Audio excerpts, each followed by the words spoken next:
और दान दया मख कर्म सुधर्म अधीन सवै धन के। सही बात है। अब दान करना हो तो भाई धन चाहिए, यज्ञ करना हो तो धन चाहिए, कर्मकांड भी करना हो तो भी द्रव्य की आवश्यकता है। तो गोस्वामी जी कहते भाई ये सब जितने साधन हैं ये धन के अधीन हैं। शमदम आदि जो हैं वो कठिन बहुत हैं, ये सब साधन धन के अधीन हैं। दम दुर्गम दान दया मख कर्म सुधर्म अधीन सब धन के। तप तीरथ साधन जोग विराग सो होई नहीं दृढ़ता तन को। अब कोई कहे भाई शरीर से तप कर लो, तीर्थ में जाओ। अब मान लो कोई रोगी हो तो ये सब कैसे करेगा? बोले ये सब साधन जो हैं इसके लिए सुदृढ़ तन की आवश्यकता है, किसी के लिए धन की आवश्यकता है, किसी के लिए सुदृढ़ तन की आवश्यकता है। अब जो सब भांति हीन हो वो क्या करे? कलिकाल कराल में राम कृपालु यह अवलंब बड़ो मन को। तुलसी सब संजम हीन सबे एक नाम आधार सदा जन को। स्वामी जी कह रहे भाई हम जैसा कोई नियम संयम हीन सर्व साधन शून्य वो कहां जाए, वो किसकी शरण ग्रहण करे, वो पापों से मुक्त होने के लिए क्या करे? तो गोस्वामी जी कह रहे भाई हम जैसों के लिए तो एक ही मार्ग है। कलिकाल कराल में राम कृपालु। ऐसे श्री ध्रुवदास जी कहते हैं ना, कुंवरी किशोरी नाम सो उपजो दृढ़ विश्वास। करुणा निधि मृदु चित्त अति ताते बढ़ी जिए आस।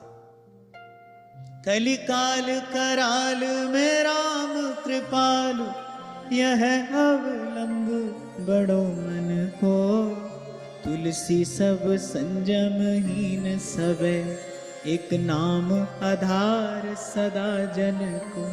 तुलसी सब संजम हीन सब एक नाम आधार सदा जन को।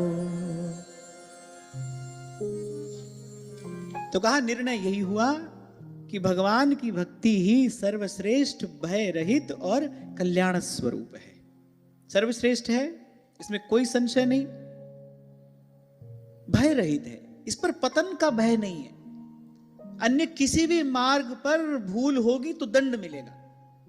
अच्छा, और भूल होना निश्चित है। जो काम आप भूल सुधारने के लिए कर रहे हो ना, उसमें भी भूल हो जाएगी। इसी को तो कर्म का दुष्चक्र कहा है बुद्ध जनों ने। भाई इससे जीव अपने बल से, अपने पुरुषार्थ से, अपनी बुद्धि, अपने पराक्रम से मुक्त नहीं हो सकता। भूल हो गई, शास्त्र में प्रायश्चित लिखा है, प्रायश्चित करो। अब प्रायश्चित कर रहे हो, उसमें भूल हो गई और ये दुष्चक्र चलता ही रहेगा। इसलिए गोस्वामी जी कह रहे हैं, हमको तो भाई अपने श्री रघुनाथ जी के कृपालु स्वभाव का भरोसा है। जैसे ध्रुवदास जी कह रहे हैं, कुंवरी किशोरी नाम सो उपजो दृढ़ विश्वास। करुणा निधि मृदु चित्त अति ताते बढ़ी जिए आस। भजन अपने इष्ट आराध्य के स्वरूप को देखकर कम, स्वभाव को देखकर अधिक किया जाता है। स्वभाव का भरोसा है। सहज स्वभाव पर्यो नवल किशोरी जू को मृदुता दयालुता कृपालुता की राशि। तो सुखदेव जी महाराज ने कहा भाई जो भगवत परायण हैं, जो साधु हैं, जो सुशील हैं, वो तो इसी मार्ग पर चलते हैं। नारद जी ने भक्ति सूत्र में अनेक अनेक सूत्र कहे, अंत में कहा भाई त्रिसत्य त्रिकाल सत्य है। भक्ति रेव गरीयसी, भक्ति रेव गरीयसी। भक्ति ही सर्वश्रेष्ठ है, भक्ति ही सर्वश्रेष्ठ है। और भक्ति क्या है?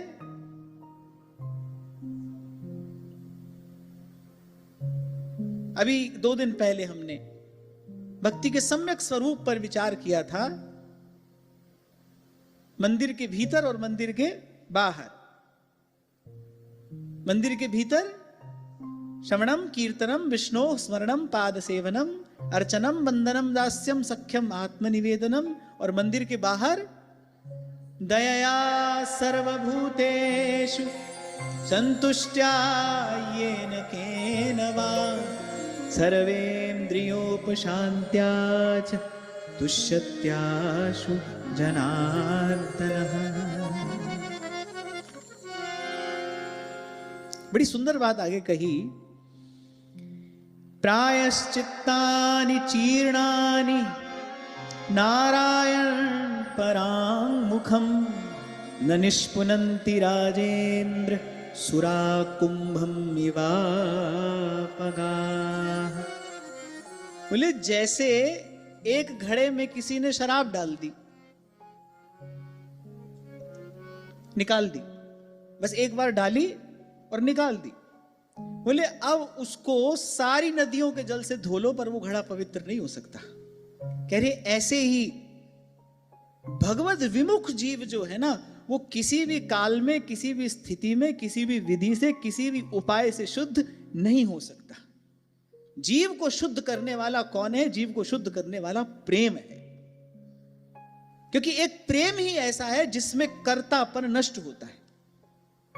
बाकी तो कुछ भी आप करो, बड़े बड़े यज्ञ याग, तीर्थ जप, ध्यान, दान, स्नान, जितने भी सब साधन है, सब में करने वाले का जो कर्तापन है वो बना रहता है। और जब तक कर्तापन है, जब तक मैं है, तब हरि नहीं, और हरि है मैं नाही।